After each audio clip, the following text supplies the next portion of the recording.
So it's been a very hectic last 2 days because I had a shoot with the team. I've had lots of other things to do. দর্শক, নেদারল্যান্ডসের বিপক্ষে মুস্তাফিজের অগ্নিছড়া bowling তাণ্ডব দেখে লাইভে এসে ফিজকে প্রশংসায় ভাসিয়ে একই বললেন প্রীতি জিন্তা। বিস্তারিত জানুন পুরো প্রতিবেদনে। দর্শক, নেদারল্যান্ডসের বিপক্ষে এক কথায় বলতে গেলে ফিজ ম্যাচের মোড় ঘুরিয়েছে। আর তাই তো নেদারল্যান্ডসের ব্যাটারগণ তেমন কোনো সুবিধা করতেই পারেনি। ম্যাচের লাস্ট মোমেন্টে এসে অসাধারণ বোলিং করে বাংলাদেশকে জয়ের বন্দরে নিয়ে গিয়েছে মুস্তাফিজ।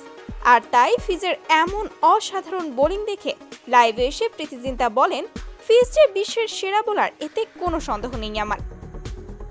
আর তাই তো আগামী আইপিএল আসরে যত টাকা লাগবে তারপরেও আমার দলে ফিজকে আমি কিনবই, কারণ আমি জানি তার ভেতরে কত গুণ রয়েছে।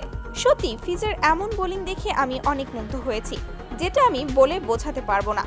আর তাই আমি চাই আমার দলে ফিজ খেলো। তো দর্শক, আপনাদের কাছে মুস্তাফিজের বোলিং কেমন লাগে তা অবশ্যই জানিয়ে দিবেন ভিডিওর কমেন্ট বক্সে।